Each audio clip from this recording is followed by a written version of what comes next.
I'm just starting right from the jump today. So if you have questions, you can go ahead and put them right in the chat.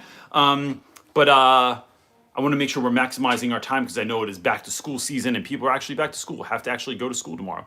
So my name is CJ Reynolds and I run this YouTube channel called Real Rap with Reynolds. But this YouTube channel is, although my name is on it, my face is on it, is really more about this community that we are a part of educators that are, I don't know, trying to be the teachers that they always dreamed of being. So what we do is we show up every Sunday and we try to encourage one another, help one another, find answers for one another, be just a place to unload with one another. Because Sundays are often for teachers like the most exhausting night of the week or the most fear-filled day of the week. And so we are trying to set one another up for success for this week. So we show up here every Sunday at 1 p.m. If this is not enough or you need more resources, something I just want to put out to folks, right? Maybe this isn't for you. Maybe that you know someone though that could use a little bit more help. So if you find a video on YouTube, share it with somebody. If you think that this live Q&A could help someone, hook it up and like let somebody know about it. The book is available. Teach your class off. The Real Rap Guide to Teaching doesn't have anything to do with rap, has everything to do with truth. Or I run mentoring sessions too. So like if you know someone that is really struggling, you can just go right to our website, realrapwithreynolds.com, and then sign up for mentoring through there. And what that's going to do is it gives you one-on-one time, and I'll break down your planning with you, your week with you. We could talk about specific children that you're having issues with, or parents or coworkers, and like unpack a lot of that stuff and then leave you, my goal is to leave you wanting or feeling excited, feeling like you have something to go back with so that you're not just, it's not just a fear-filled process for you. So that exists as well. Before we jump into questions, if you could write question or Q and then put it in the comment, that helps. It's not necessary. So if you forgot and you already put your question in, it's cool. We'll find it. But my helper, Edie, who I want to thank publicly right now. People, I have a friend named Edie, and Edie lives in Texas, and Edie is my online partner, and she helps me out with a million things.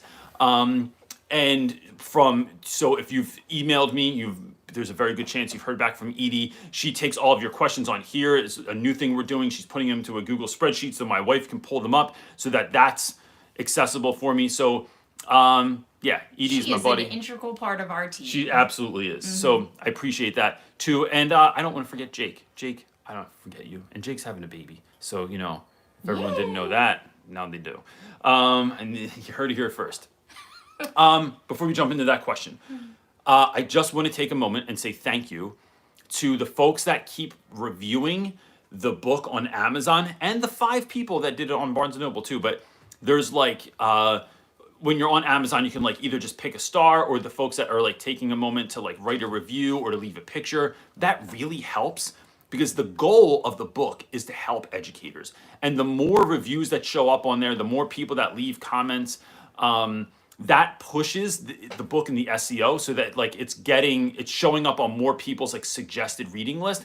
And that's just a way to help people, especially in the midst of a year that is going to be or is already unprecedented in education. It is giving, I think, hope and tactical, or not tactical. What am I thinking of?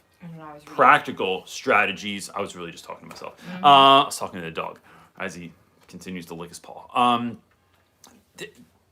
Tips and ideas and motivation to go into the school year with. So that's all I wanted to say. You ready? Yeah, go for it. All right. Chris Chong is asking, I don't know why I'm talking like that, because I was thinking of Edie, and she lives in Texas. Chris Chong is asking, hey Reynolds, what are your plans for the next few weeks to get ready for the start of school? So tomorrow we start professional development meetings, and we have those for 2 weeks before school starts. So my plan, what I've really been thinking about, Chris, is how am I think we're 100% virtual learning until Thanksgiving. And then something magical happens at Thanksgiving. For those of you that are not in the United States, that is a holiday at the end of November. And something magical will happen at the end of November, I'm sure, and coronavirus will disappear so we can go back to school. I'm just kidding. I've been thinking more about how am I going to, like, all these things that I do in my classroom that you have to be there to do. So like when I do the Odyssey, the first thing that I do is, and this is a trick from my friend Bob Price told me this, to study, first start the Odyssey, get everyone in the hallway, and then you do this thing where you tell them you're not allowed to talk, you're not allowed to complain, you have to do exactly what I say, and if you don't do it, you died, right? You no longer exist. And so I take the kids on a walk around the school, outside the school, on the wall outside the school. We're jumping over fences, we're going over gates, we're crawling under railings, going through bushes. And I'm walking fast, man. And you have to keep up. And so not all, I'd say maybe 75% of the kids make it. And then at the end of it, I tell them, here's the thing. Even though you did all that, you all just died. And so that is the basis. That's like part of the theme, or something that happens in the Odyssey, right? Is like everyone follows Odysseus' crazy ideas this whole time, and then they all die. Spoiler alert: they all die before the end. And then we unpack that and talk about that. I can't do that live. I can't do a number of things that I do live. So what I'm trying to think about, Chris, is how do I get across like the ideas that I have in a way that is meaningful and that doesn't lose its luster? Because I think that although virtual learning there's going to be some new tips and tricks that you do, and I saw this last year, but they quickly lose their flair. It's like you can't come out and do the same thing every time. It's like the Carlton was funny because Carlton only did that dance every so often. If he did it in every episode, we'd be like, all right, bro, come on. Like, we're doing that dance again. So trying to think of a different way to do the Carlton throughout the year that makes it sustainable. That's what I'm really, and I'm prepping my mental space like crazy. Like we just had a talk the other day of like, what groceries do we need that are going to be sustainable? How am I going to sustain exercise through the next few months? How am I going to spend time with the kids? And so it's really about getting those things in mind and locked in also, and not just school stuff, because school gets to reap the benefits of my mental state. Mike D, let me just tell you, because that's your name. You were just about to rap. We watched, and this is, for some of you, you might not even know who this is. Huge influence in my high school years was the Beastie Boys, a group of Beastie Boys. And I just watched the Apple TV documentary that they have the other day. Dude, it was so good. If you even like remotely liked the Beastie Boys growing up, it made me see, like as an adult, right, how impacted I was. You are still impacted by the Beastie Boys in a way that is, I think that was so deep, like, and profound, like in your high school years, that you don't even realize that as we were watching it, and I met CJ when he was in high school, so about his senior year. So I saw so much of watching the Beastie, from your weirdness to your humor to the smirk on your face to like a lot of what you do is very influenced. It was kind of really surprising for me. It was literally that was an like element that I didn't expect to see in watching that documentary. And on some levels, it was like watching myself. It was like really hilarious. And looking back, it was like, oh my God, I wore that same outfit, or I did the same thing, or it was just so good. Anyway, from clothes to the attitude, from wacky behavior, like it's minus the like drinking and party part that they didn't drink and party. When I partied, I just didn't drink. But in that weird like that sabotage video just makes me think of you, because that looks like something I would do going to school. Because you have an old wig downstairs that you wear in the basement, and we don't even need to talk about where that comes from. The wig and the Remember beard. I had the beard? Yes. Fake beard. We still have it. I still have the beard. It's you gross put it on now. Marley when she was little. It's I did. disgusting. I couldn't grow a beard when I was younger, so I bought a beard at a costume shop, and then I used to wear it places. And it had these straps. It looked super real, but I had long hair, so the hair would cover the straps. And so people just thought I had a beard, and I would wear it everywhere, man. It was so embarrassing.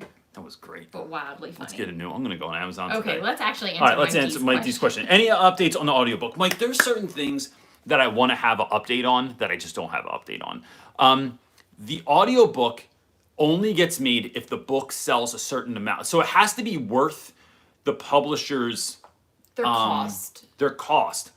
The part of the issue And we're not there yet. with that is that we just haven't reached whatever that milestone is yet. And it's not a cost that I can offset right now. So like, I would love to just do a partnership with the publisher and say, hey, look, I'll pay for the audiobook, but it's like $6,000 to like make it like on my own. I looked it up, and it's not like money that I have that I know is going to be, the ROI is going to be there. So like, although the investment is worth it because it's getting the book out to more people and it's helping folks out, but that would be really interesting. I wonder if we did a Kickstarter for the audiobook Yeah, or something like I don't want to ask that. people to donate to that, especially. But no, something. I don't know what happens with Kickstarter. That's worth looking at. Okay. Because I think that you get like, I don't know. There's a certain level of investment. Like for people who invest, then they get like a benefit. We can read about it. Let's check that out, because that might be a really good way to be able to do the audiobook. Yeah. So there's your answer. Where are we looking at? Is there a question? Oh yeah, you're clicked on. I was behind in my clicking. Sorry. I don't know why, I'm sorry. Logan is asking, any advice on teaching or teachers teaching both online and in person? Time management piece is exhausting. So Logan, I think here's the thing. Quick caveat here. I am not in your position. I don't work at your school. I don't know what the ramifications are of some of the things that I say sometimes. And I'm being real about that because I don't even know what the ramifications are for me sometimes, right? Like I say and do stuff, and I don't know if I'm going to get in trouble, if someone's going to push back, so that being said, I think if I was teaching a hybrid model right now, so there's two different models I'm thinking about. There's either like group A is in this week, and then next week they are learning virtual, and while group B comes in person, or you are synchronously teaching kids in the classroom and then somehow recording that, and that is going to kids that are at home also. There's a couple of things I'm thinking with this. One, if I'm teaching kids that are in class sometimes and at home sometimes, like they're swapping weeks, I am doing zero work with the kids that are at home. That whole week that I have them in person, I am setting them up to do something that they will then continue when I get home. So maybe that's a project, and Monday through Friday we're working on that project, and then the next week they're going home and doing it. When they come back that next Monday, they are handing in whatever work was due. And then they are, I'm still accessible for the whole week whenever they need me to get help, but like I'm not teaching anything else. That is going to cut what I would do is find a way where Group A does that, right? I set them up for success. I don't know what Group B is doing right now. They're doing something else. They're in some kind of holding pattern. Group A does something, then they go home and do like virtual learning. While they're virtually learning, Group B is doing what Group A just learned. So I'm only creating lesson plans every other week. And I think that really offsets the work, because you are then, you're not double planning. You're not running two things at once. And there's too much other stuff going on right now, right? There's too many other obligations that the school needs us to do, or that life needs from us right now, to work like twice as hard as we normally do because someone made up this kind of arbitrary rule of how we're going to learn. It is really thinking about. Go ahead. Logan said, just an additional caveat. He said, I have to make daily videos for the remote learners and teach as usual for the in-class students. So I bet it's not at the same time, but it seems like he's doing. That's the problem with that method. It's like two jobs in one that they're putting on teachers, which is crazy. Yeah. So I've been reading a lot of Tim Ferriss lately, and the really interesting thing that I have connected is he's a huge proponent of the MED system, which is like your minimum effective dose. And I've realized that is how CJ operates in everything that he does. It finally like clicked, I think, for me. Yeah. You've been telling me this stuff forever. It's like, no, just do 10 minutes, or you have all these little tips and tricks. Yeah. But I think that floss 2 teeth and then. Yeah. But I don't think that you've gotten there yet for online. I think once you get in yourself, you're going to figure that out, because that's what you do. Yeah. That's your teaching method, is like figuring out what's the most effective thing that I can do to get the result that I need to get within the shortest time frame of how to do that. 100%. And the reason for that, and the thing I think that's worth diving into there is, look, a lot, and I'm not saying every school, because I don't know every school, but I know that some of the folks I've been working with through mentoring and whatnot are being asked to do things that are just, they're not sustainable. And it's because teachers constantly feel bad that they are not doing everything that is like asked of them exactly the way that it's being asked, that we then all of a sudden feel bad about ourselves, right? Or we think that we're not working hard enough. That if you finished your work early, it's like, wait a minute, I must have missed something. I didn't do it all because I'm not completely and utterly exhausted and drinking myself to sleep at night and, gaining 50 pounds and whatever, like just eating takeout all the time. Schools shouldn't be that hard. So it is looking at what is actually needed and then creating something. So I might even create a video that is, I would just say there's 100 different ways to do this, but I'm just thinking in one example, what if you made a whole video for like, and I don't know how long your videos have to be, or if there's like a minimum for that, but let's say they're 3 to 6 minutes is what the science is showing that students will be like just about 100%, 95 to 100% like dead connected to what you're saying. Their attention span is there. If you made 3-minute videos, you made 5 of them, so that's 15 minutes, some math from the English teacher there, of straight through, right? Like but then you tell the kids, okay, day 1 ends now, right? But then, so they have to just stop it or pause it. And then the next day, it just pops back, like they just play that same video and it just goes for the next 3 to 6 minutes or whatever it is. Then you're not editing, you're not doing any kind of fancy stuff. It's essentially you doing what you do in front of the classroom, but on a video. I clearly love edits and green screen and overlays and music and jokes and all that stuff. That's why I put all that stuff in my YouTube videos, because I like watching that. It is not sustainable to make 5 of those a week. It just is not, unless that's your job, unless that's the only thing you're doing. And even then, that's a big ask. We all know that as teachers in class, some days your lessons are on fire.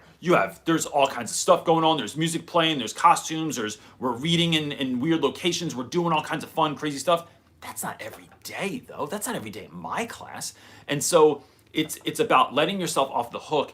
And then I think there's some level of just knowing that this year just might not be what your other years were. It's about finding a new normal and knowing that, look, we're all doing this together. We're all going through this. We're all trying to figure this out.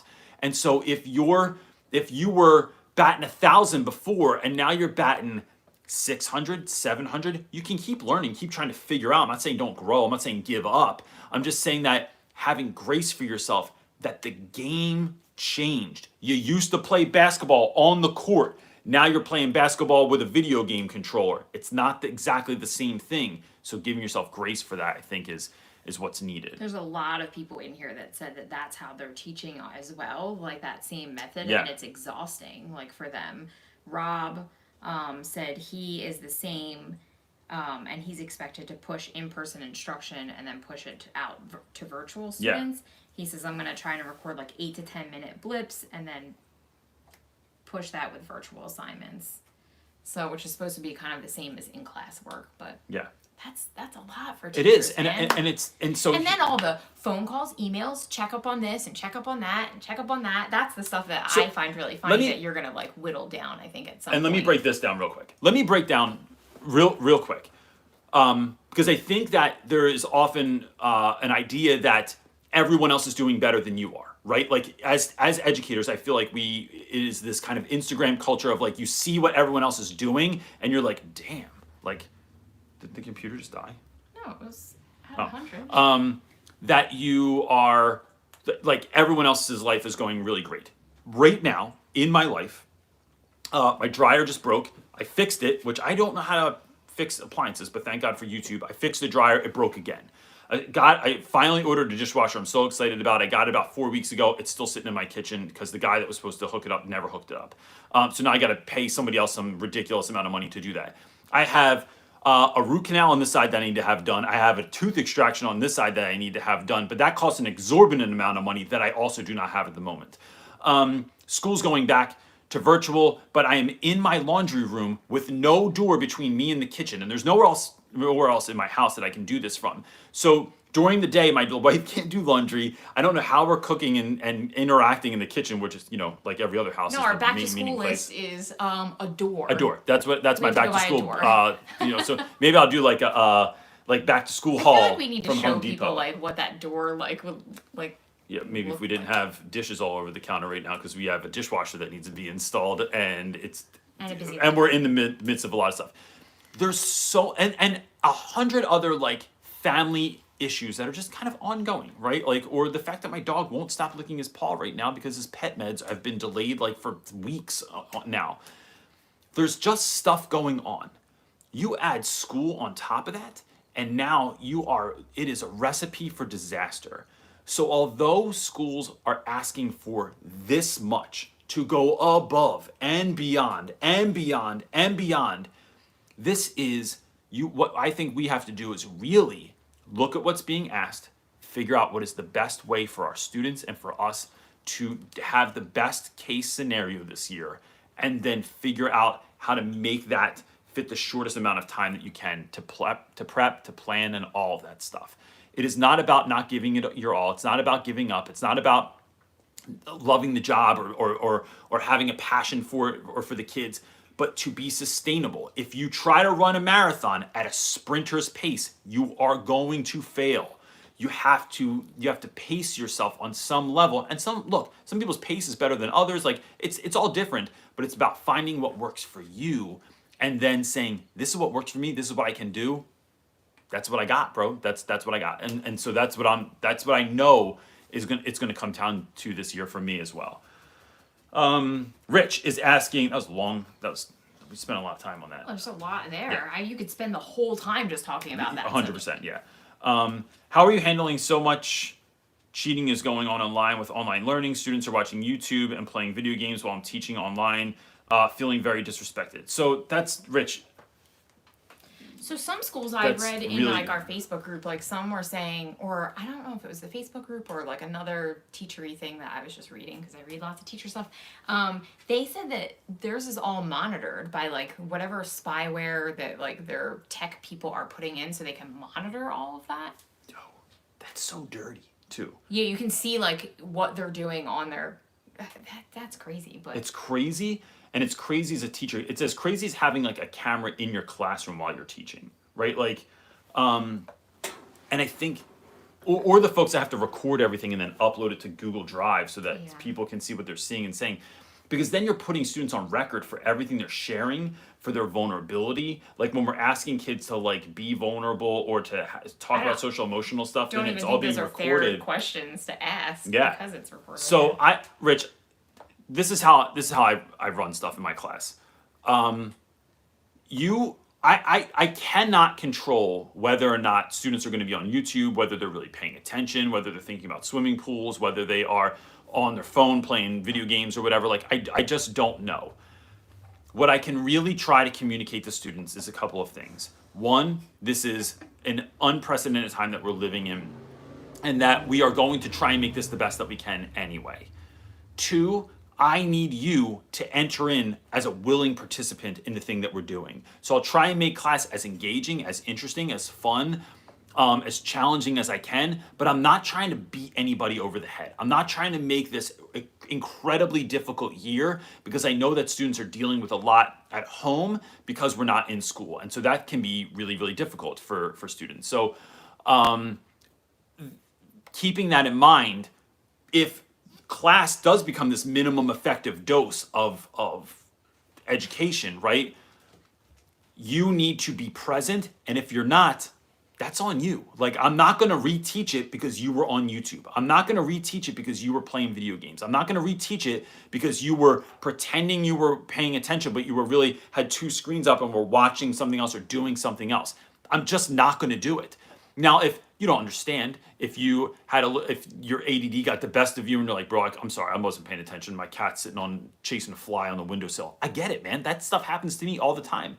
But It's about feeling it out with students, and then knowing, you get to start to know a sense of like who's actually paying attention and doing the work and who's not.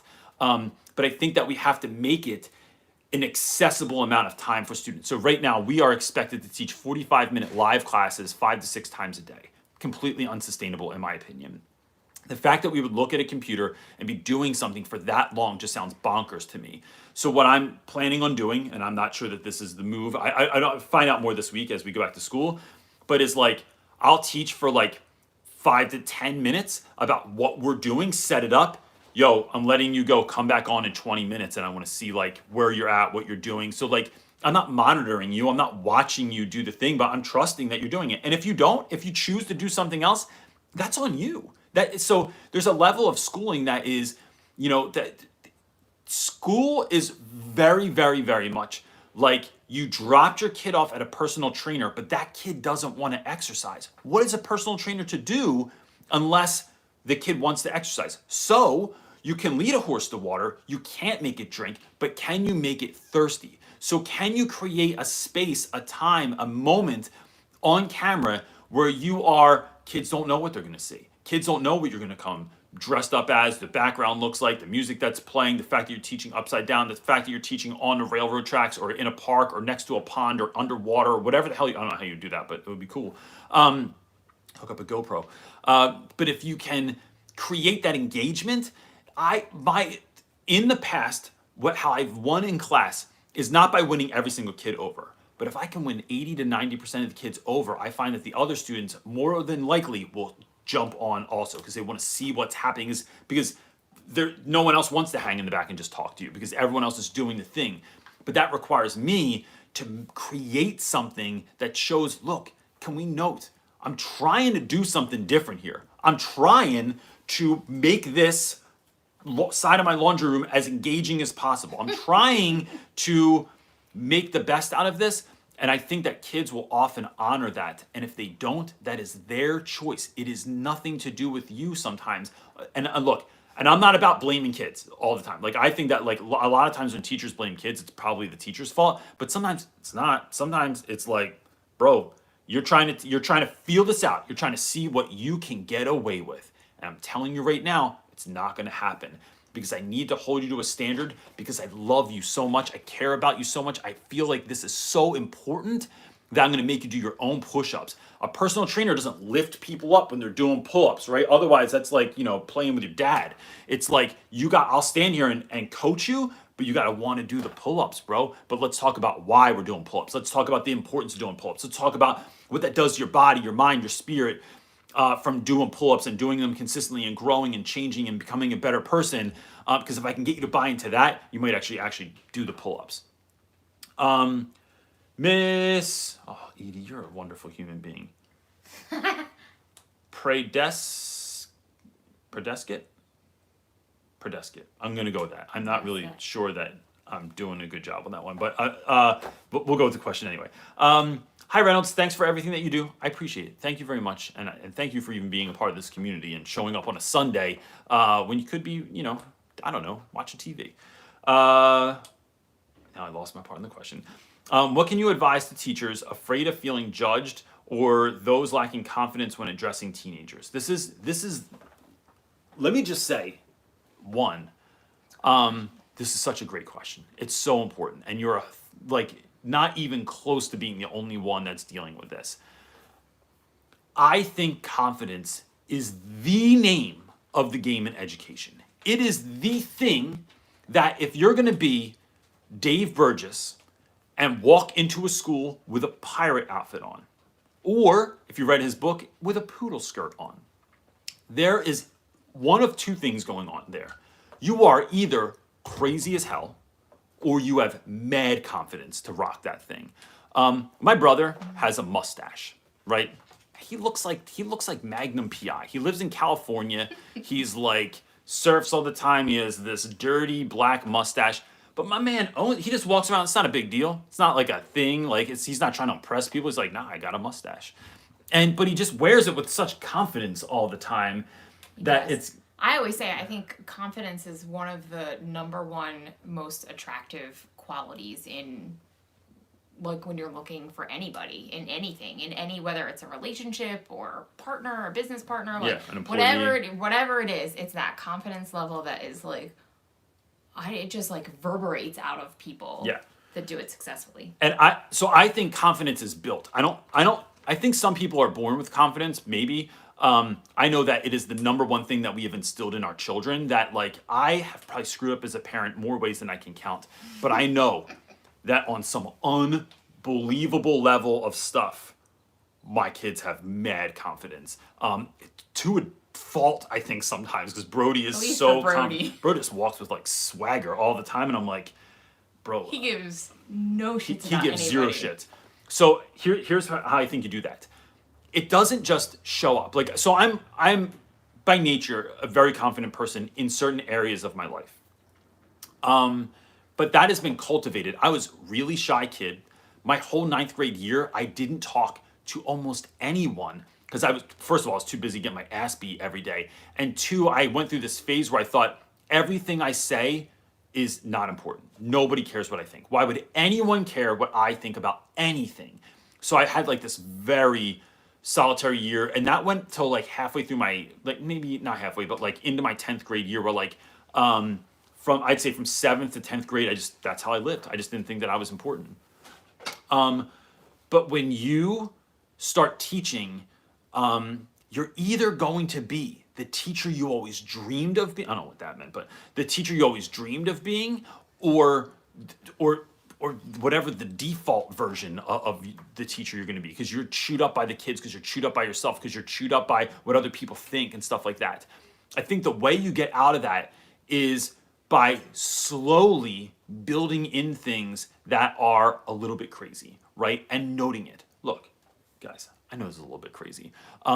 And not everyone is going to think you're cool. Like, some kids think it's funny when I come to school with like my tiny little hands, or my gorilla arm, or any of my other dumb stuff, like my microphones and all the crap you see me using in videos.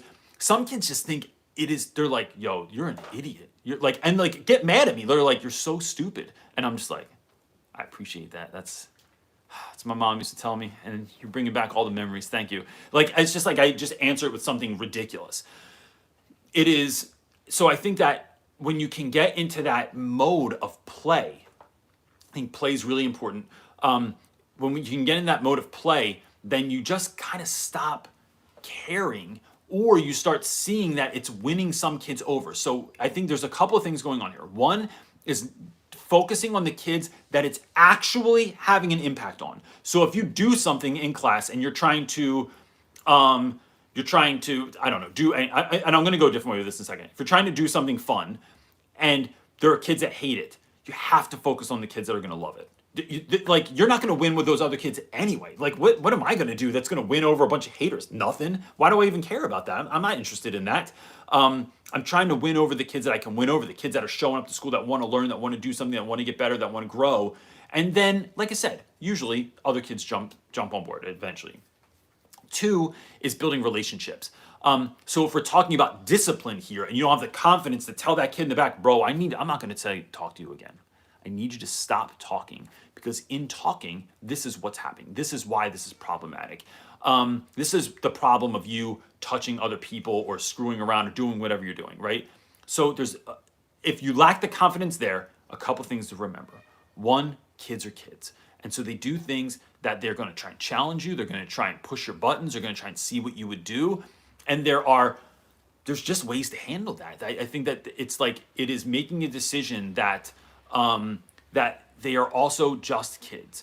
There's also a way of, I think, handling things where you take the power back. And some of that, for me, from my personality, because I deal with humor so much, is dealing with things like, I was talking to someone yesterday and telling them about someone I used to work with. Kids were like unrelentingly mean to this individual. This teacher had a really, really hard time, came in with all the passion in the world to be a great teacher, but the kids just pushed his buttons because they saw how angry he would get all the time. So one time he was standing at the door, greeting all the kids, shaking their hands, welcoming everyone to his class and his great thing that he had planned that day. And he had his coffee cup on his desk, and someone took a condom and put it over the top of his cup. And this was like the thing that broke him. Like, he came into my room, was extremely upset, was like, how could they do this? And like, I give everything and this is what they do. And now that like, I can't even drink my coffee, blah, blah, blah. And I thought I would just go to the front of the class and say, guys, can we like bring the coffee cup and say, we have to talk about this. Because if this is what you think condoms are for, there's going to be a lot of unwanted pregnancy this year with people. Like, this is not where condoms go. And like, and look, some people can do that and some people would never do that. The point of the matter is to figure out a way to take that power back from students that are trying to they're trying to flex in your class, right? They want to see what they can get away with. The other thing is building relationships with those students helps you get to the root of what's happening. No student is just lazy. I just don't believe it. I think that students that we perceive as lazy, we're saying that, but there's really an underlying thing going on there. Like folks that are overweight, let's say, are not just overweight because of no reason. I think a lot of that has to do with the fact that you don't believe that putting in the exercise is actually worth the benefit. So kids might look at your class and think, this is not actually worth anything to me.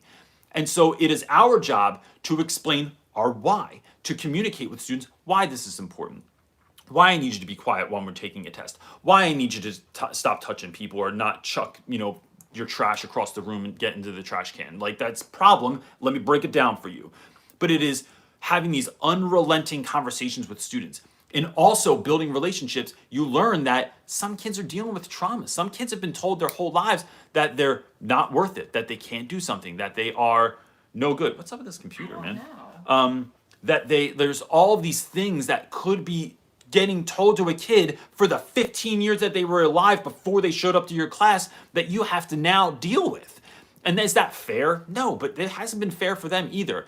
So helping kids to know that you really care, that you're going to explain why, that you're going to try with your class no matter what, even if it's a tiny thing, little bits of madness, little bits of magic. That's why we call it sprinkling magic and not dumping magic. It is having this little bit of goodness in the day, and then building relationships with students is going to help students to see that you care and that you're really about what you're saying about. Are you really going to be about it? Or are you leaving like every other teacher did, like every other adult that has, like the people that told me that they loved me, and then when they really found out who I was, they told me to like piss off, or they just stopped paying attention to me or whatever. Once you can get to that place with kids, I'm telling you, classroom management is no longer an issue. Here's the thing. I'd say the majority of kids you do that with, it will work. There's, I'd say, about 10% chance that it's not going to work.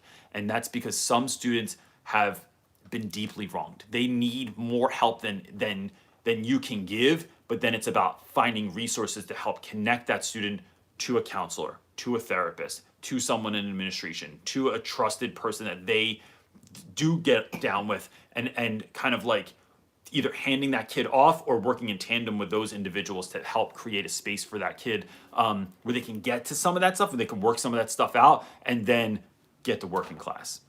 So yeah, there it is. It's like, gee, sorry.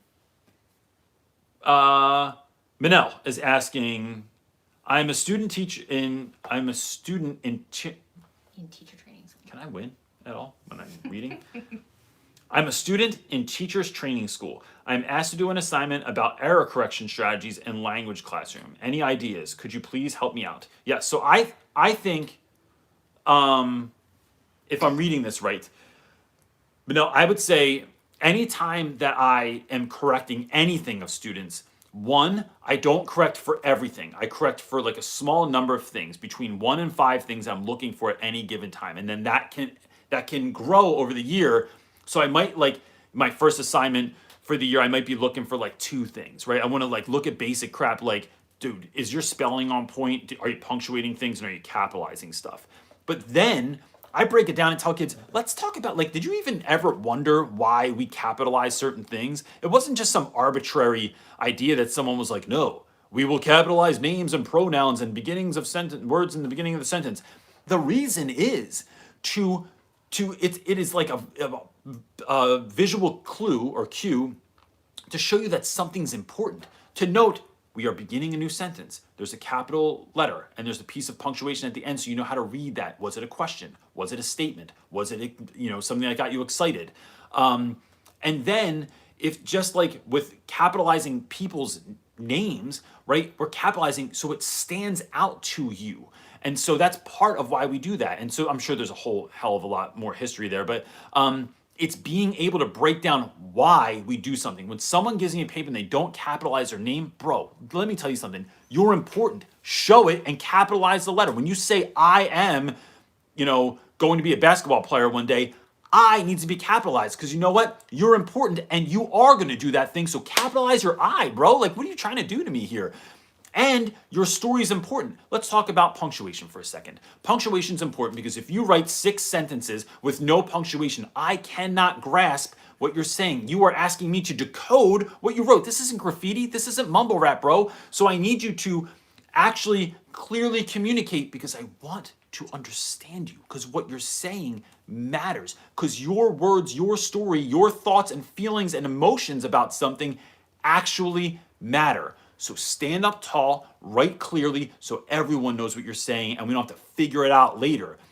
Because no matter what the rest of the world told you, you matter, you belong everywhere, and I want to be able to understand what you're saying. So to me, it's about breaking down the why and it cannot be, it's on the test.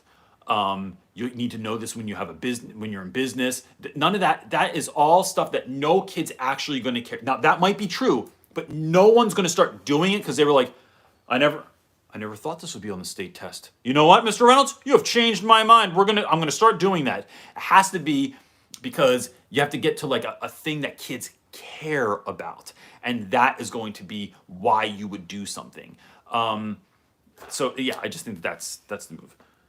What do you got? John Lopez said Latin was written with capital letters and no spacings between words. John Lopez I would love know his that. knowledge on like rando stuff, but I don't think it's random. I think it's something he's down with writing. Oh, Like, John Lopez is awesome. He is the non-violent Hannibal Lecter of the, like, if Hannibal Lecter like wasn't a psychopath, like, and just all the things that you like about about Hannibal Lecter, right? Like he was like could just draw. He had an appreciation for culture It's and very like soothing to listen to. yeah, just like that thing, right? He's like, it's like the most thing. Basically, Hannibal Lecter is the most interesting man in the world, but he kills people. So you take that part out. I think it's John Lopez. My man does calligraphy. John, I swear that was a compliment Yeah, in there. he's like seems like a great teacher, right? He does calligraphy. He has all these interesting things that he does and that he's about, and like when he sent us like all these books and like the Lord of the Rings book or the Hobbit in Latin and stuff. I'm like, yo, John Lopez just sits down with a really nice glass of beer with some beautiful music on. He's reading the Hobbit in Latin. It's just like, he's probably like caring for stray puppies and stuff like that. It's just, yeah. He's awesome. Okay. All right. Anyway. I don't know this name, but Edie Googled it. So Edie Googled this name, but I'm not, because I wouldn't be able to say it with the regular spelling, because it's not in English. Google is saying that it is Yulia. So I think I'm saying that right. If I'm not saying it right, I really apologize. But and it's Google's fault. But Google, I mean, Edie looked it up. She's so wonderful. She is. That's what I'm talking She's about. So quick. How to find balance between work and life. I've gotten so many classes this year. I'm feeling like I'm going to live at the school. This is a great question.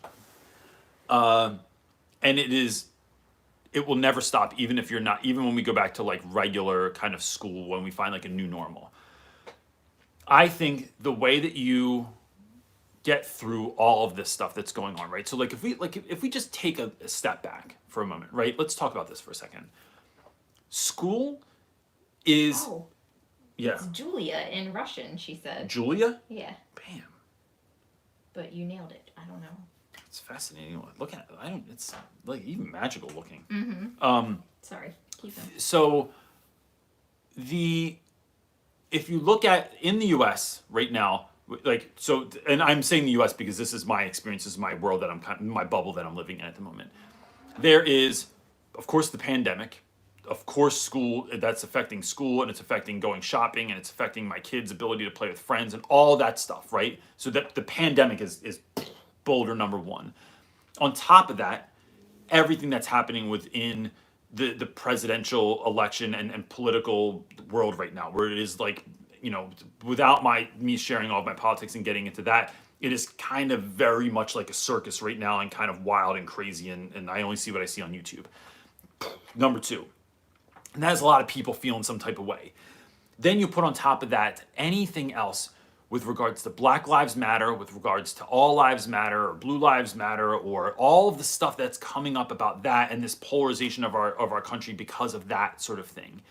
And then anything else that's going on in your life, whether it's you need a tooth extracted also, or you're dry or broken, you don't have any clean clothes for the last 5 days, and whatever. That is all real.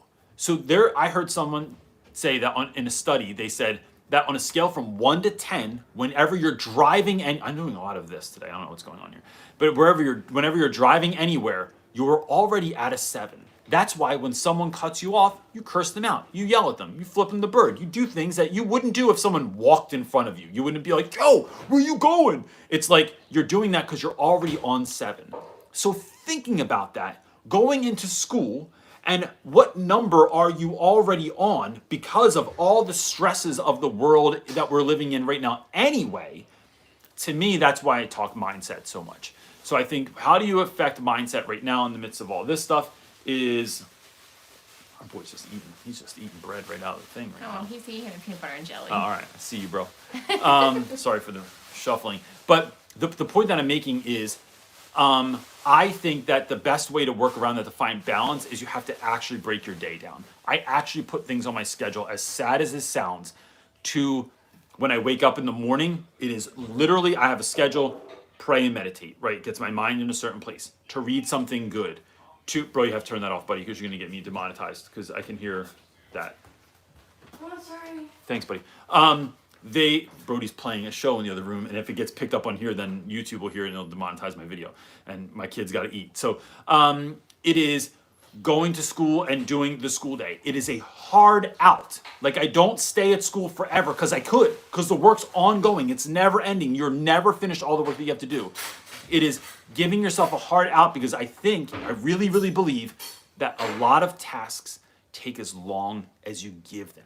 So if you give something, you know damn well that if your parents are coming to your apartment and it is a hot mess in your place right now, that if they're coming over tomorrow, you know that you have all day to clean. It will take you all day to clean. But you know that if someone's coming over in 10 minutes, your mom's like, yo, I'm coming over in 10 minutes. Want to just come check you out real quick? Because that's what moms sound like in my head. Then you can get it cleaned up in 10 minutes, right? It's called Parkinson's Law. An activity takes as long as the time you give it. You know that in college, that if you had 2 weeks to write a paper, it takes 2 weeks. If you forgot, and now you got to do it the night before, you know you can get that paper done. And you've done it before, and I've done it before, and it's just how it works. So it's like, giving yourself that hard out makes you work more effectively and not screw around because you're doing that thing. I also do things like, on my schedule, this sounds sad, I put playing video games with my kids, or going out with my kids, or taking a bicycle ride with my kids. It's actually on my Google schedule during the year, or it's written on my schedule that I wrote for the day.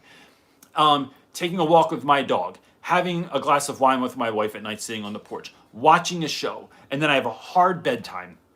I think the other thing that really has helped me in the last year or two is really, I could make a whole video about this, maximizing the quality of sleep that I get. So I bought a new mattress, even though it was more expensive than I could really afford. I did it anyway because I knew that it was the ROI was there.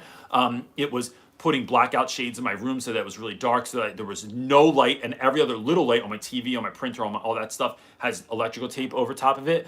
And I take CBD oil at night, which I'm currently out of and I can't get because of the friggin' pandemic. But anyway, that has increased my quality of sleep. So then I'm just in a better mental place, and everything I want to get done is done because the balance has been set in stone on the calendar. So I know when I'm doing it. I can't do more emails now because I gotta walk the dog. And I only do the thing that I'm doing at that time. I never multitask. Ron Swanson said, don't half-ass anything, whole-ass everything. So that's a tattoo I should get, a whole ass. People just hear my voice for a second, because I think every time they hear my voice, they're like, oh, it's Brody. It's Brody. Everybody loves Brody. Tracy Pinter's probably going to say hi, Brody. Oh my gosh, Brody. They're like, I like their jam. I'm like, Yeah. they say that always, like, I'm like the Like when you're chilling, like, Yep. oh, this little doggy. I love you, Right man. there. Okay. Mike. YouTube meditation. Okay. Mike D is asking, any tips are good activities or questions to get to know your students if you're doing virtual learning? Mike, I think it is being mindful of what kids are into now, and then I plan to start it like this.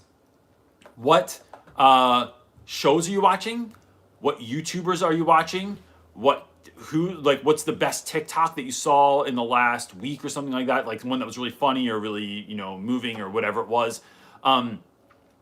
And who's someone on Instagram that you just like think has the most interesting account to follow? Asking questions like that is going to elicit a response from students that they want to give, because everyone wants to have the answer that nobody else has. And then when they share that stuff, it's now your job to go watch that content and to consume some of it so you can ask questions about it.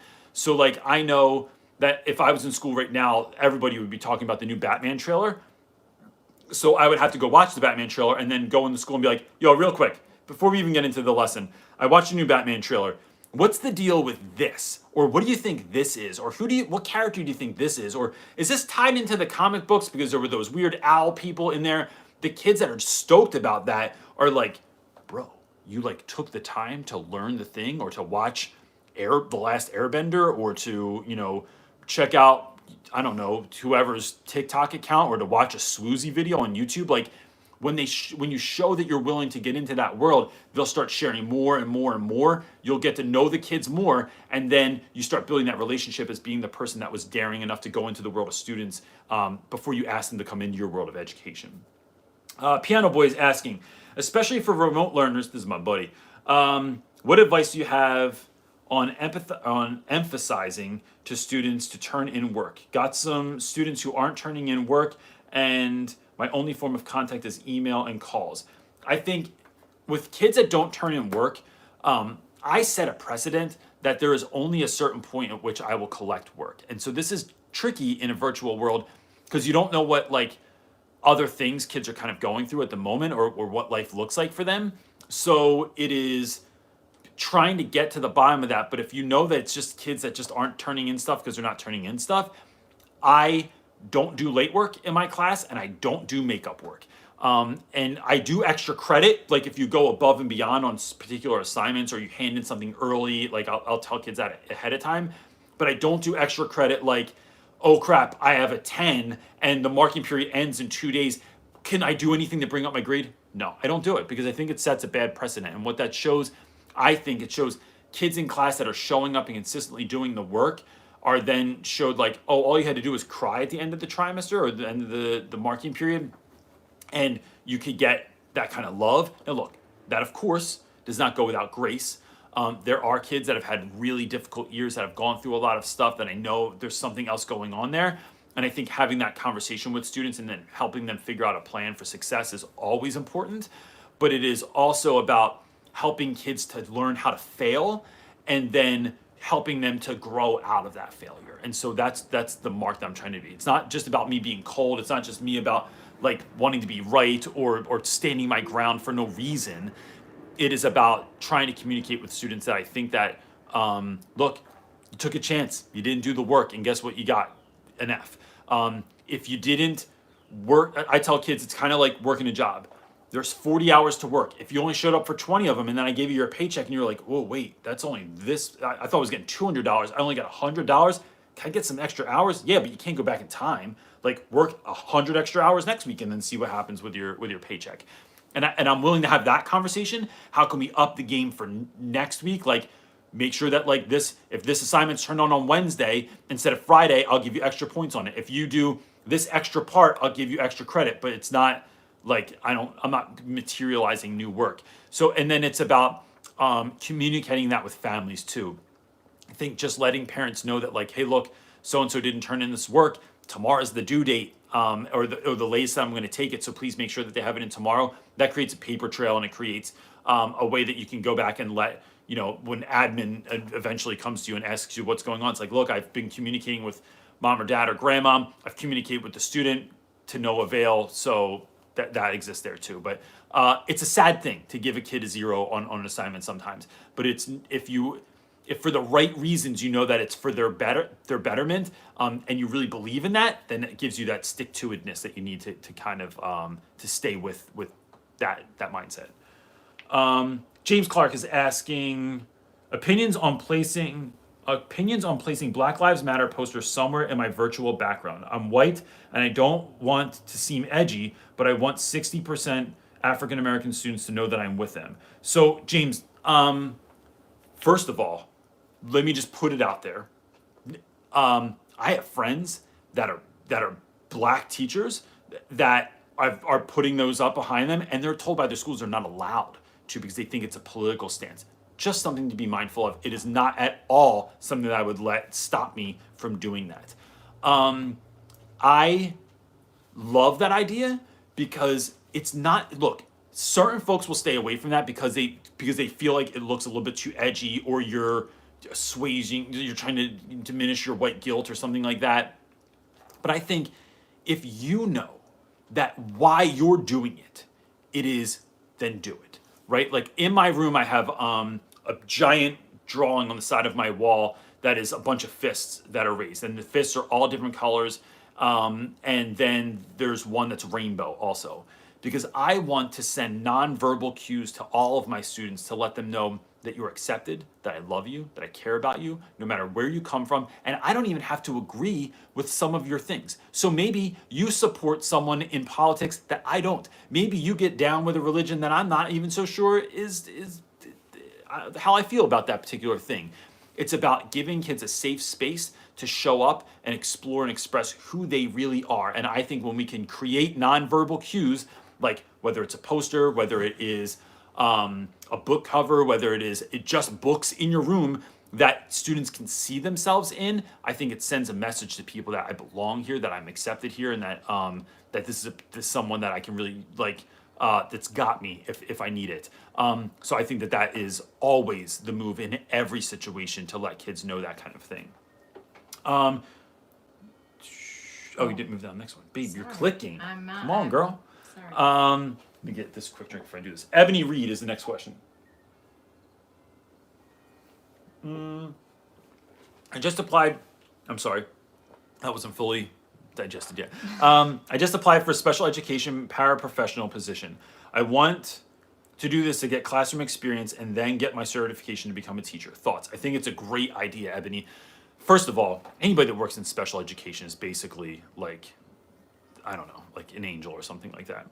You have a lot of patience, I have, generally. yes, and it is going to put you in a position to really care for all kinds of kids going forward.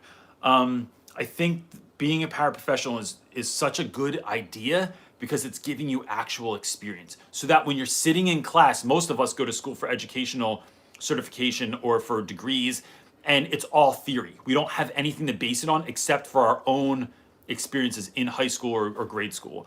So by you actually being in the classroom, you can connect those theories to actual learning moments or actual experiences in the classroom, and it can only benefit you. It is the number one piece of information or advice that I give people that want to be educators that aren't yet, is find some way to get yourself in front of children and communicate with them. Whether that is as a summer counselor at a camp, whether it is tutoring, whether it's volunteering your time at a school or babysitting, even like something where you're interacting with children, and that's going to really inform your practice. I think it's a really wonderful idea.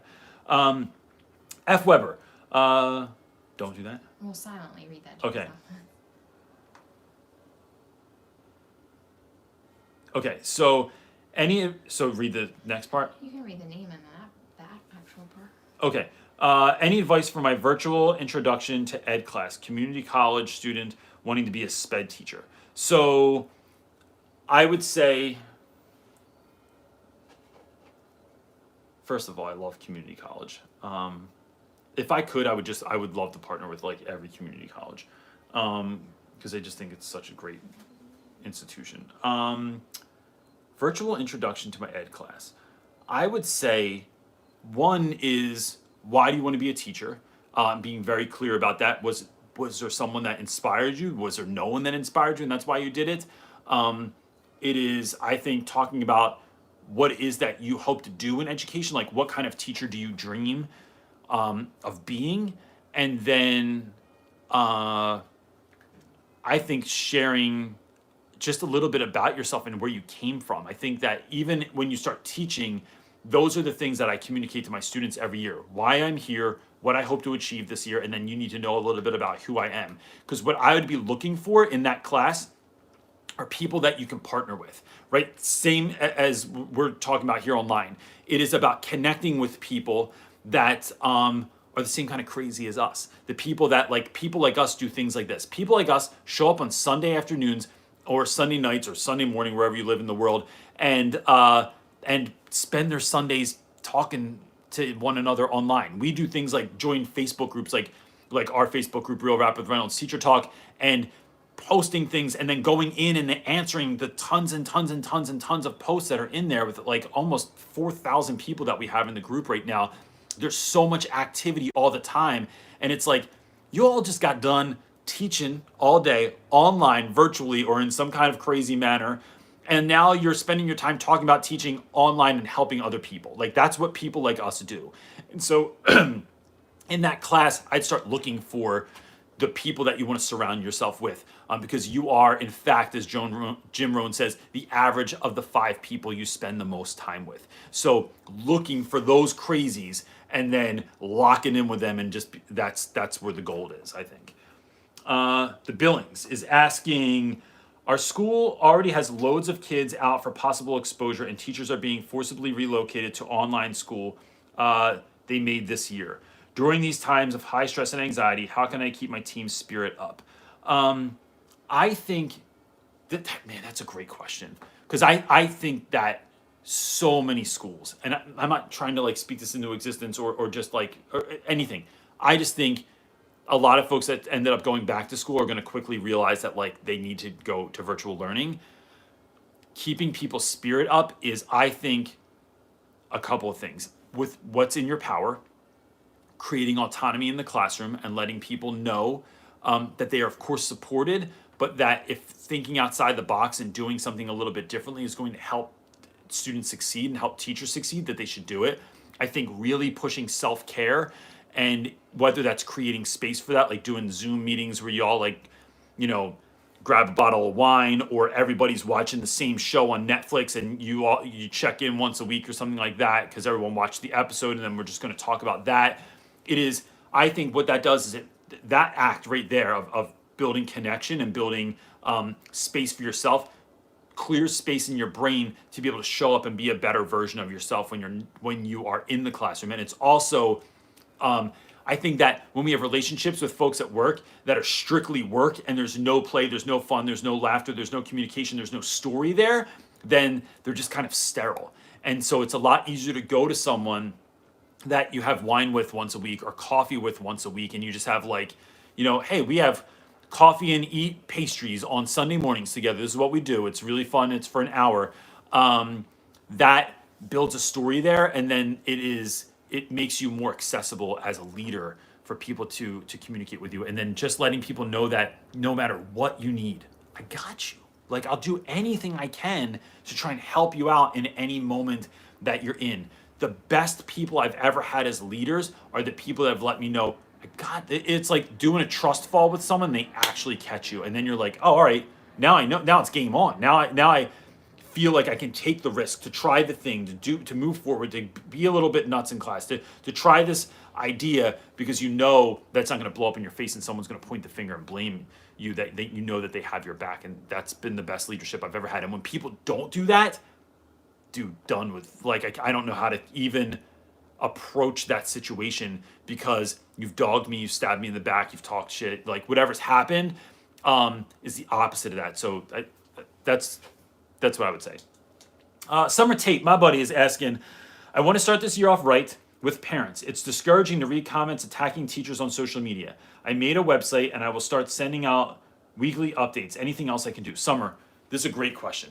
And teachers are dealing with a whole lot of stuff right now, because I think we're putting an unnecessary amount of blame and responsibility on teachers. that belongs elsewhere. I think that as a parent, it is. I think this is an incredibly anxiety-ridden time for parents as well, and by that I mean like if you had to work, but now you have to stay home because your kids are home. If you don't know how to do geometry, you don't remember how to do algebra, you don't remember how to do fractions, or your education didn't go that far, right? Like you dropped out in the 6th grade, right? Like we have parents that like just haven't had education for a really long time, or didn't finish school or something along those lines. Or your struggles are the same as your students, right? Like Yeah. So yeah, but that makes parents feel powerless, and like they are now put in a position of responsibility. Like the reason people send their kids to school is to get educated, so they don't have to do it, which means they don't know how to do it. Like parents don't know how to teach all the time, man. It is not something that's intuitive to everyone.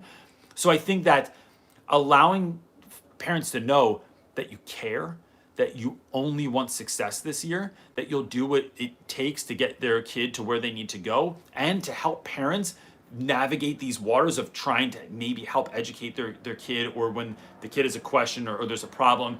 It's about opening up lines of communication and becoming a trusted resource for parents as well, and knowing that we're getting through this together.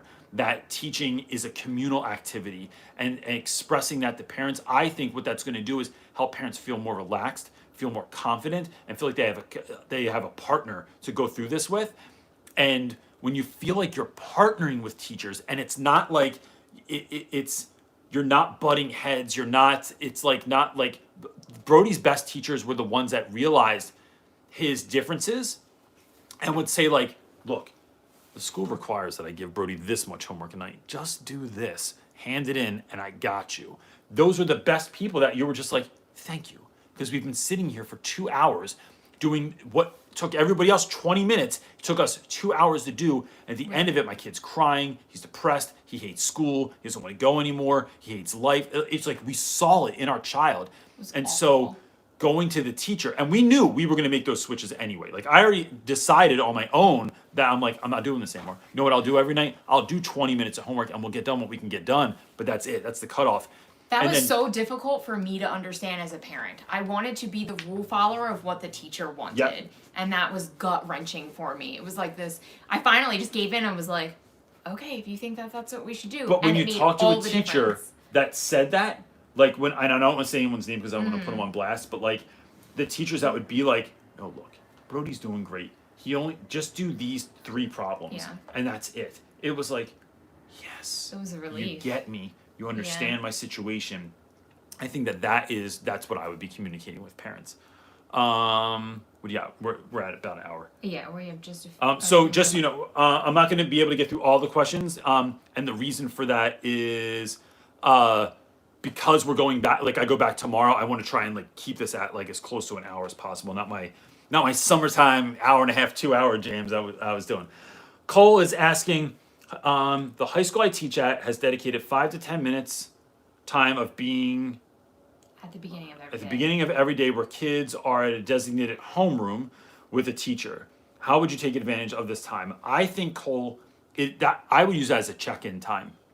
Whether that's kids in a chat or kids talking live, it is creating a space where kids can share what's going on in their lives, share the difficulties, the things that they hate, the things they're excited about, the fact that, you know, whether it's how the NBA season almost ended, the fact that that they, you know, some new album that came out, some TikTok that they shared, like what's going on in your life, what are you thinking, what are you feeling, what's exciting you at the moment, and then I would bring things to share also. So right now I'm watching, because I never finished the series, I'm watching Peaky Blinders. I would show up and just say, hey, does anyone watch Peaky Blinders? I'm watching this right now. And then this is what I like about it. I watched the Beastie Boys documentary the other night. I'm going to watch the Tribe Called Quest documentary this week. I've been really interested in any number of things in culture or in books or in podcasts and talking about some of that stuff and then giving kids space to share too. What I think it is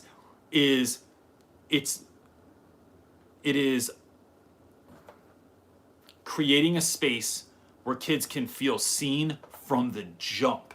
or get excited, or laugh, or find someone likes the same weird thing that they do, or put them onto something. So you're creating that space in the beginning of the day that is good for that kind of thing.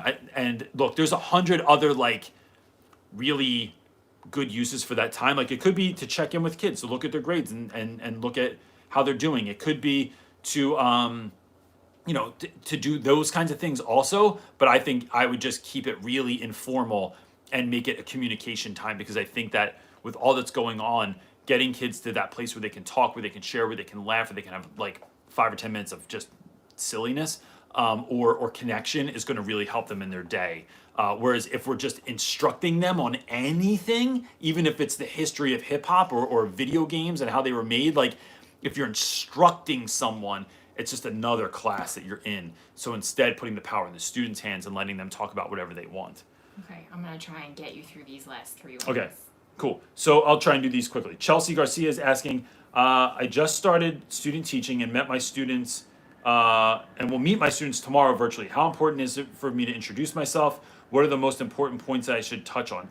Chelsea, I would say, this is why I want to be a teacher. I'm really, really excited to do this, and I want to make this year the greatest year ever. And then a short bio on who you are, where you came from, like where were you born, what trips have you been on, where have you traveled to, which is the same thing as what trips you've been into. What are your hobbies? Do you have a dog? Do you have a boyfriend or a girlfriend? Do you have, where do you live? Where do you see yourself teaching in the future? You're giving kids a glimpse of who you are, and that makes you a human being and not just the person that like stays at school and sleeps here. And I'm not sure what's happening in there. I think it's someone's. I think Birdie's playing watching. Fortnite and screaming. So that's it. Best of luck to you as well. AB is asking, Mr. Reynolds, question: how were your grades in school when you were a student? What was That's a your great attitude about question. school and college, and when you were a student? And what did you like or not like about school? Thank you. Pulse, I just want to say before you answer this question, I love this question for you because I know what the answer is, and it's a lot of what propels you to be the teacher that you are and how you teach and the way that you teach. Yes. And not only for you as like a student, but then also seeing our children that don't fit in the traditional school model and like how much your teaching style would benefit them. Anyway, go ahead. I never liked school. Ever, ever, ever. I think that I am, amongst other things, an undiagnosed dyslexic. And so I think that, and I think there's some processing, like maybe auditory processing, something else in there, or ADD or something along those lines. Again, not diagnosed, but I do have the internet. So it is in learning, knowing that I don't learn the same as everyone else, school was never a fit. I never really understood. I could work as hard as possible, and it just I didn't find success. It was like trying to hit a nail in with a screwdriver, right? It just didn't match up. What I did love is my friends, and especially in high school, I'd say from 5th grade on. So I'd say 5th and 6th grade, especially, friends are what made me show up to school every day. Like if I was sick, I literally was like, I didn't want to miss what was going on in school. 7th through 9th grade was particularly hard, and I talked about that a little bit earlier because I just dealt with like a lot of bullying, and I was really unsure, and I didn't have any confidence and stuff like that. And then, bam, 10th grade, the confidence kicked in. But that was because I learned that even though I can't fight, and I still can't fight, my words were really powerful, and I could get myself out of 100 different situations. And that humor was both attractive to my guy friends and to the girls that I liked. And so that I found it was like this kind of superpower that I like just showed up overnight. I never had a teacher in my life that made me want to teach. Teaching wasn't something I even wanted to do until much, much later in life. So I literally went to school for the social value of it, and because I liked my friends and the people that they were, and they really, especially in high school, were really challenging to me. They helped me really grow. I literally, and they don't even know this, I accredit the people I hung with in high school so much with the person I became as an adult, like on such a deep, deep level, that they might have zero idea that they had any impact on that. I think what are my attitudes about school and college? I think that it is a lot of fluff for what it needs to be. I think that we don't focus on enough. I think we focus too much on tests, too much on grades, too much on nonsense, and not so much on students and what do students need and how do they need to actually be taught, because we get caught up in all this other stuff, which is why I push relationships, and I have like 4 basic things in my class that I want you to do. I want you to read more, I want you to write more, I want you to speak more with confidence, and I want you to be able to actively listen to people. That's basically my whole class all year as 9th grade English. And then I teach the history of hip hop because I want to teach you through the lens of something you already care about, something you'd already be interested in, and then win with that.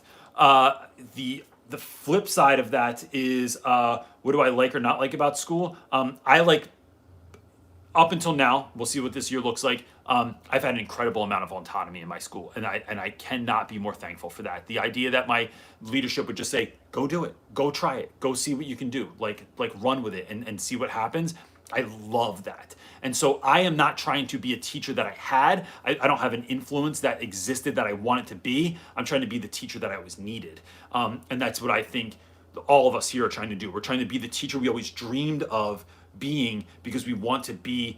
What I'm doing is looking for 9th grade me. I'm looking for younger Reynolds that struggled, felt like no one could communicate in a certain way, and then being able to try and figure out a way to communicate to that student so they can find success. Last question. Dat Boy is asking, I feel like that's a student's name in my phone, comes up when they text me. So I don't know if that's you or not. It's but not. This is Matt. Oh, Matt. All right, so Matt, here we go. Hey Reynolds, my name is Matt. This is my first live stream that I've caught. Fantastic, man. Welcome to the show. Now I'm losing my spot. Anyway, I've been working as an after-school counselor at an elementary school, and one of my students in my group was diagnosed with leukemia. How do you deal with the emotional struggle of 6 students?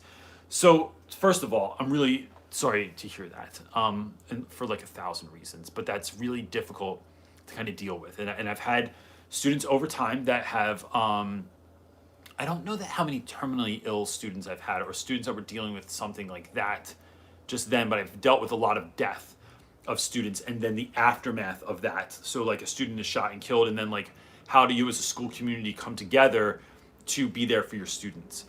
I think, let me share it this way. When I was 21, my father died from cancer when I was 4 years old. My mom was diagnosed with lung cancer when I was 21 years old. In the beginning of that, everybody supported us. Everybody was around. All of my friends were caring and showing up and giving and bringing over food and all this stuff. I subsequently quit school, the band I was in. I quit everything in my life except for my girlfriend, and that's just because she wouldn't leave. But now we're married. I stayed home with my mom for the 5.5 months that she was sick until she died. In that 5 or 6 months, I'd say my friends were around for about 2 weeks. After my mom died, no one knew how to deal with me. No one knew how to talk to me. No one wanted to stay in that sad place because no one else's mom had died. Everybody else was looking to cheer you up and and wanted to just like go be like, let's go back to normal now. Like they wanted to get back to normal, and I wasn't. I couldn't be. And it took about 10 years to really kind of get, and I wouldn't even say completely get over, but like that's when it wasn't like a punch to the gut every time I thought about my mom. That was my process anyway. I think showing up for people that are going through anything, whether it is a disease, whether it's a loss of someone, whether it is, some kind of struggle in their life, whether they just have depression or they just feel out of place, is remembering that your attention is better than your advice.